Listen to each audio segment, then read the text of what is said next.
皆さんこんにちは。韓国在住のほろよい主婦です。韓国旅行で絶対外せないおすすめ韓国料理を紹介しています。韓国料理といっても本当にいろいろな種類があって食べ方や材料も多彩です。韓国旅行の時に日本では味わえないような特別な韓国グルメを満喫できるようちょっとでも参考にしていただければ嬉しいです。今日も美味しい料理がたくさん出てくるのでよかったら最後まで見ていってください。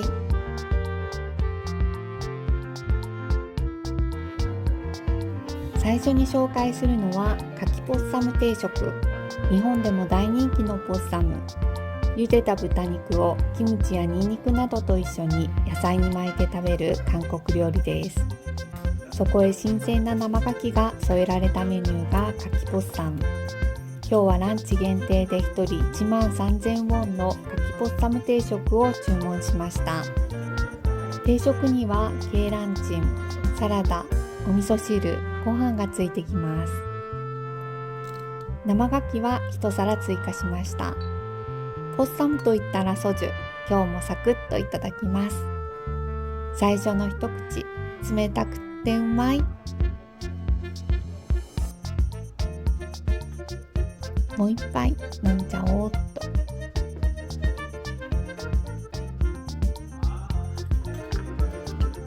ふわふわの卵料理。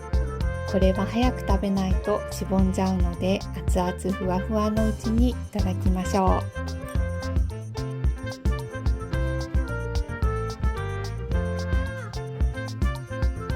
う。それではメイン料理の生牡蠣。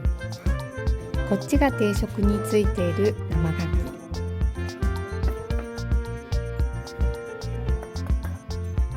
こっちが追加した生牡蠣です。新鮮で濃厚でクリーミーな生牡蠣がたっぷり。見ているだけで幸せです。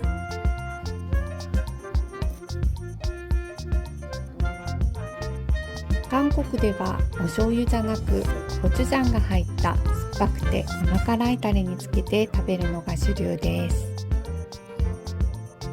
辛み、甘み、酸味のバランスがいい万能ダレなんです。とろりしっとりのまろやかなゆで豚とプリンプリンの牡蠣を一緒にいただきます。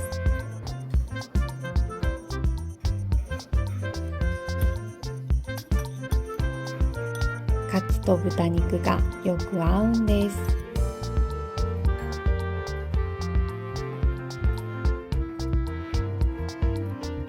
この旨味が逃げないうちにソジュを投入。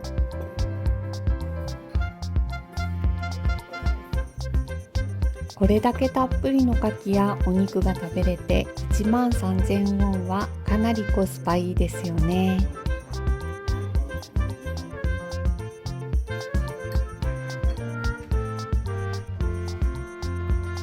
次はサンチュに巻いて味変を楽しみます。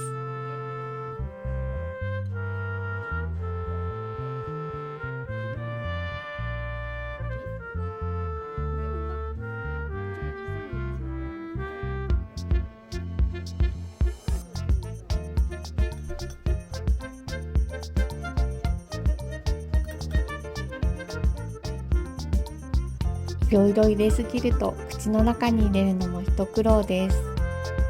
だけどお野菜をたくさん食べれるからさっぱりヘルシー。お酒も進んじゃいます。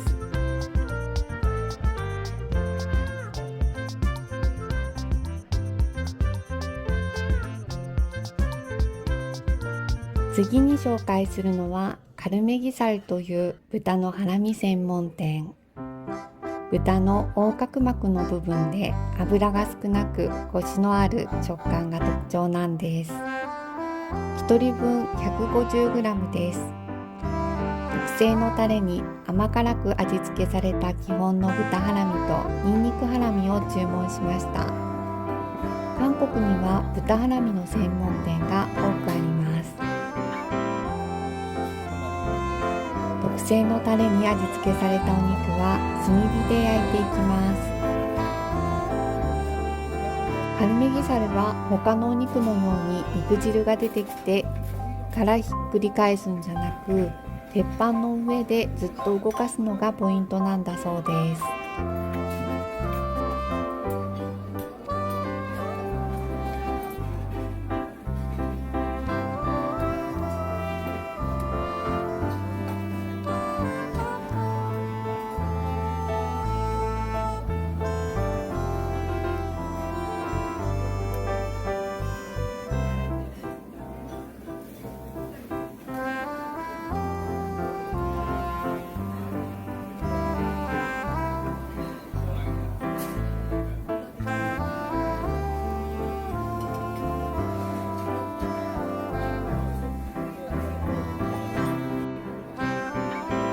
テーブルいっぱいに並べられた基本のおかずたち。ポテトサラダ、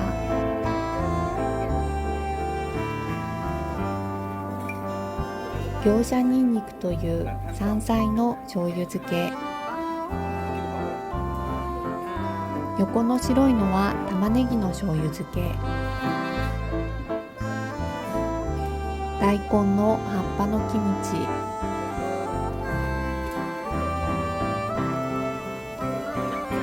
大根の酢漬け、白菜キムチ、サラダ、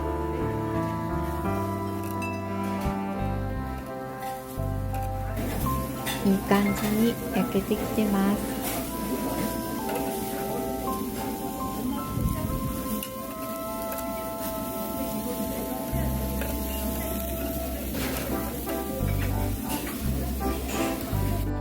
生ニンニクと韓国味噌、甘辛い醤油ソースの上にスライスした生玉ねぎが山盛り。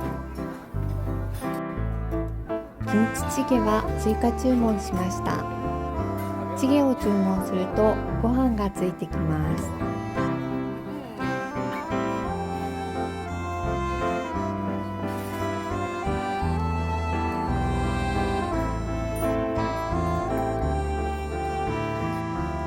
サラダや漬物などと一緒に豚ハラミを堪能します。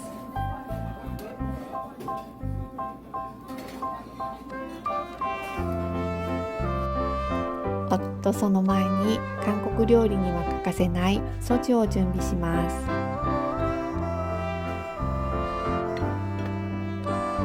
いただきます。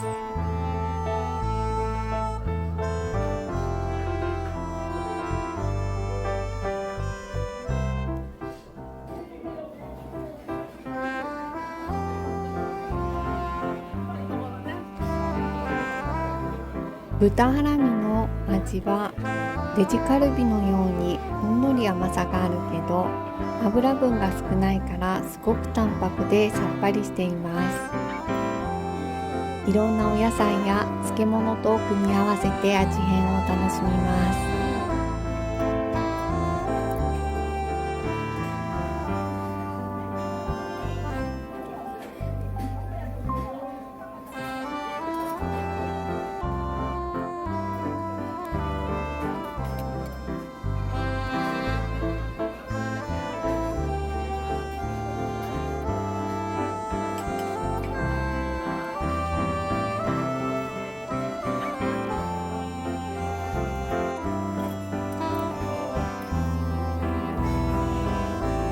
ポテトサラダとお肉の組み合わせもいい。強いて言えばマヨネーズがもう少しあってもよかったかも。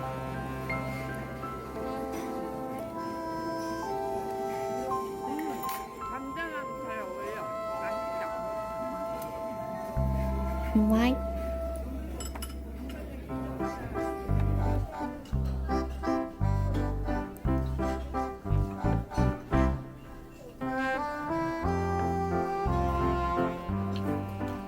キムチチゲはお砂糖が入っているような甘さの強い味です。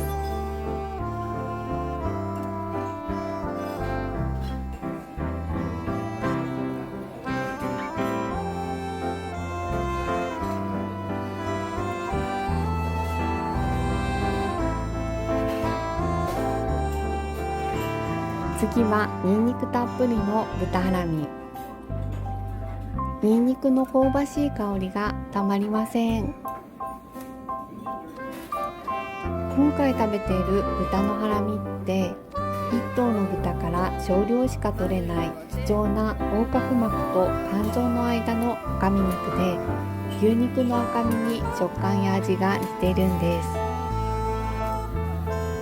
牛肉の赤身に似ているのに価格はとってもリーズナブル。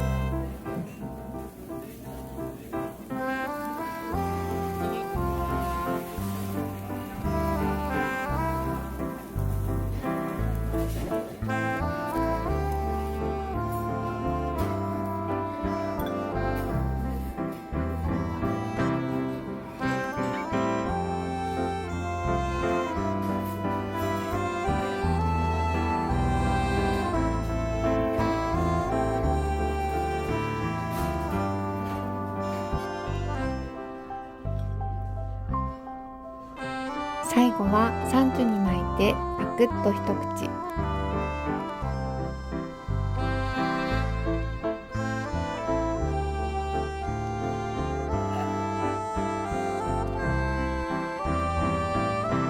いろいろバリエーションが変えられてすごく楽しかったです。ごちそうさまでした。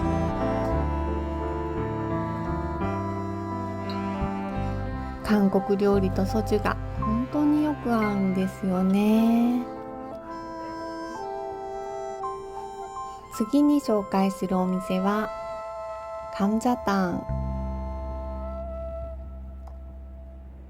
豚の背骨とじゃがいもを真っ赤なスープで煮込んだピリ辛の鍋料理です。カムジャタン好きなので結構いろいろなお店を食べ歩いてます。ここもインチョンの中で有名なお店。今日は3人で来ているのでカムジャタンの大を注文します。基本のおかずは角的。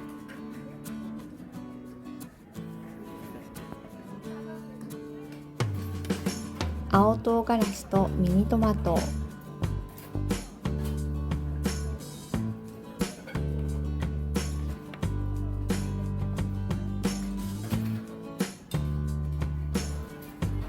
骨付き肉、大きめのじゃがいも、野菜などが大きな鍋に盛られて登場しました。これがカムジャタンです。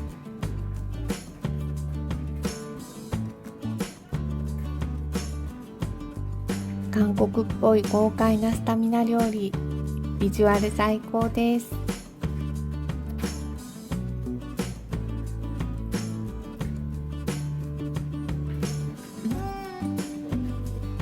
火をつけたら自分でスープをかけながら野菜を少しずつ崩していくように煮込んでいきます。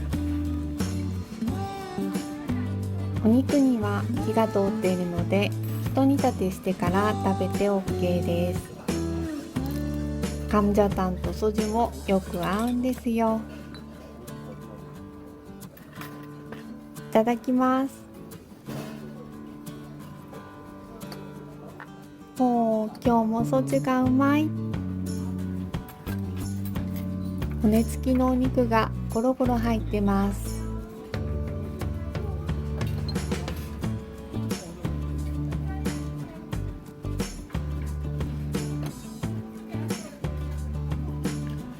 どっしり重くて肉厚。じっくり煮込んでいるので箸で簡単にほぐせるほどの柔らかさ。そのまま食べてもスープの味が染みてるけど、お好みでからしソースにつけていただきます。うまい。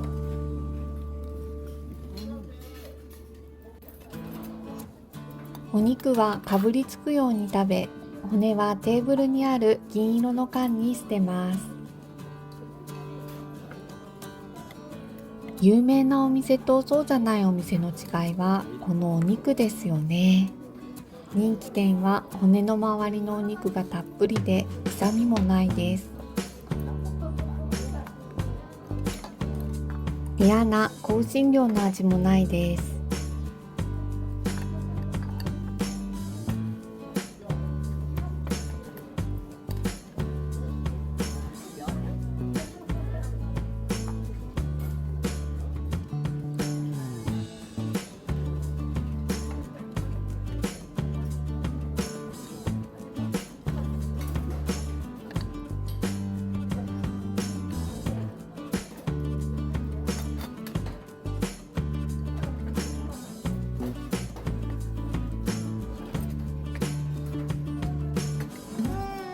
カムジャタンに欠かせない野菜といえば大根の葉を乾燥させたシレギ。これがまたとっても美味しいんです。栄養も豊富に含まれているんだそう。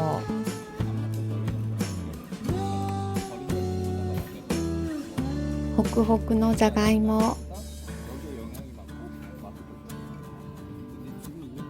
豚の出汁がベースのパンチの効いたスープ、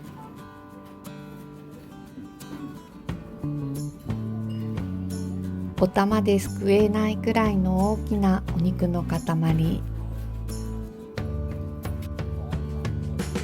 どんなに美味しくてもカムジャタンはだんだんお口の中がこってりしつこくなってくるので、青唐辛子でお口直し。この青唐辛子はオイコチュといってきゅうりの味がする辛くない唐辛子です。きゅうりの味はわからないけど、青唐辛子が全然辛くないからバクバク食べちゃいます。不思議。お口直しが終わったらまたトロトロお肉を投入。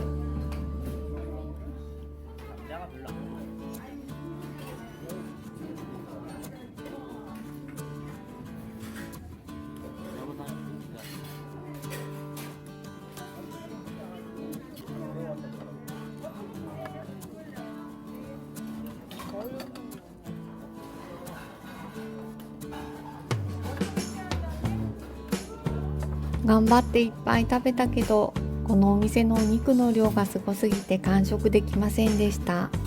これはお持ち帰りにして締めの焼き飯を注文します。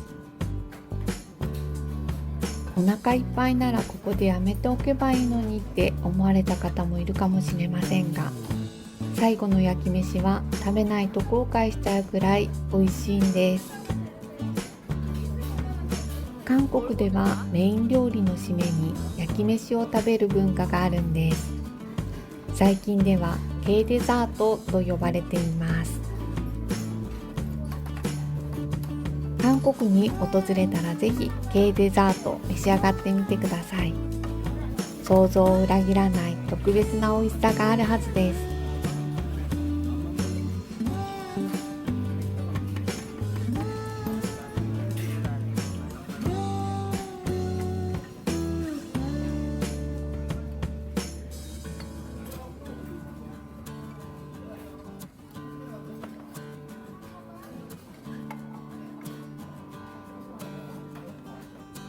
ごちそうさまでした。持ち帰ったカムジャタンは次の日温め直して美味しくいただきました。ちなみに容器代が1000ウォンかかりました。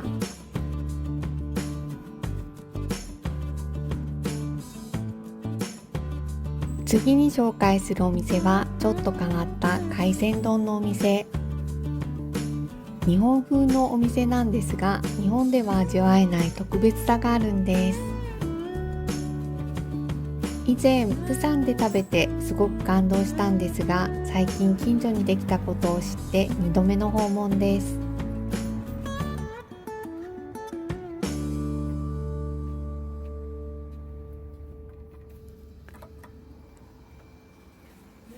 基本の海鮮丼キヨーハンを注文したら、カウンターに小鉢と海鮮丼にかけるお醤油が準備されました。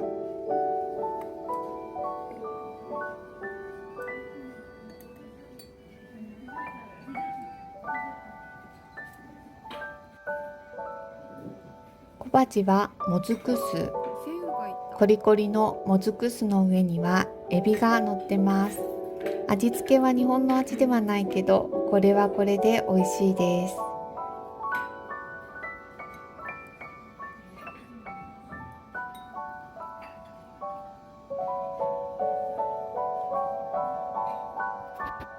次はお刺身が出てきました。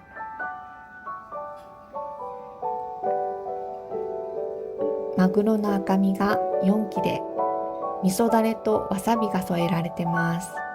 マグロのお刺身に味噌だれも新鮮ですよね。お店に貼ってある美味しい食べ方を見ると、お刺身4切れのうち2切れはそのまま食べて、残りの2切れは丼の後のお茶漬けで食べるのがおすすめなんだそうです。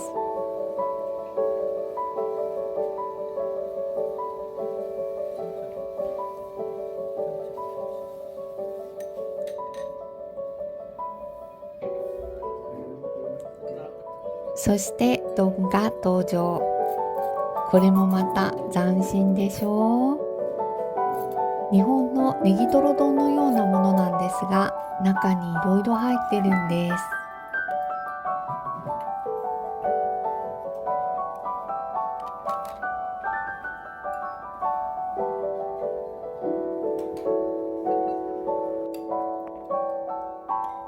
マグロのたたき、イカ、ホタテ、エビ、サザエ、キュウリ、ネギ、イクラ。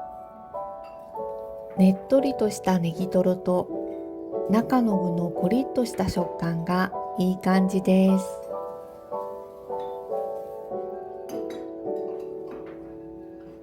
とっても美味しくってペロッと完食したいところなんですが、ここでまた面白い食べ方があって、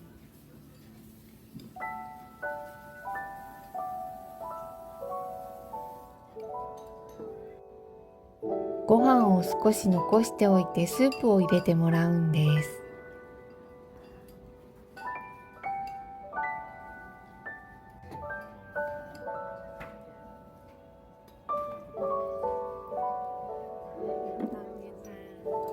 お茶漬けに味変。スープは牛骨スープのように白いです。味付けもしてないので、必要な場合はマグロと一緒についていた味噌だれを味噌だれで調整します。お刺身はしゃぶしゃぶして食べる感じです。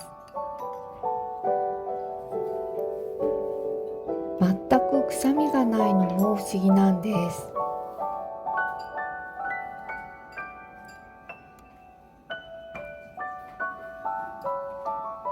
ワクワクがいっぱいの贅沢丼、最高です。それから最後にデザートまで出てくるんです。あっさりしたミルクプリン、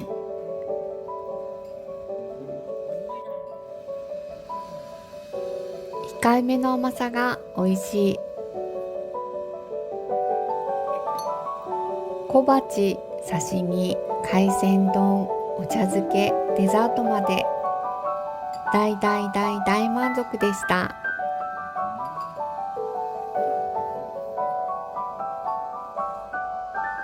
最後に紹介するのは、釜山に本店を持つ日本式ラーメンのお店。韓国旅行で日本式ラーメンのお店には行かれないと思いますが、最近韓国の日本食のレベルが上がってて、日本食が恋しい時に助かってます。12月から4月まで期間限定で販売されるかきラーメンを食べに来ました。ちょっと割高なんですけどね。パリパリ餃子、久しぶりです。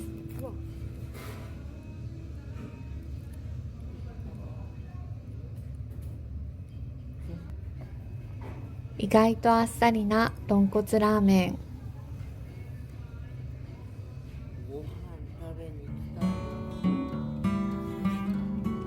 牡蠣の殻の上に飾られたカキフライはすごく豪華に見えます。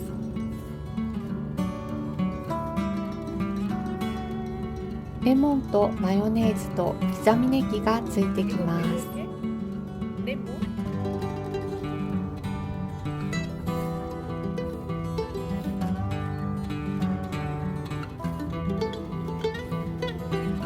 それからかきラーメン。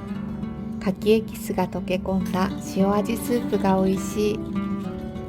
かきの旨味が凝縮されてます。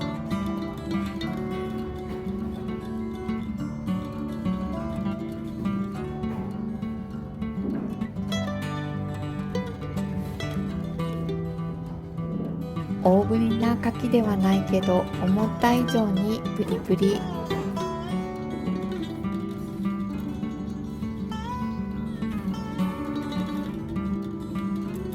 年の冬は本当にいろいろな牡蠣料理を堪能したんですが、牡蠣という食材一つでもいろいろな食べ方があって美味しさは無限大です。昔から伝わる伝統的な味もいいけど、現代風のアレンジ料理も洗練されていて楽しいです。これからも魅力ある韓国グルメをお伝えしていきます。また次回の動画でお会いしましょう。今日も最後まで視聴いただきありがとうございました。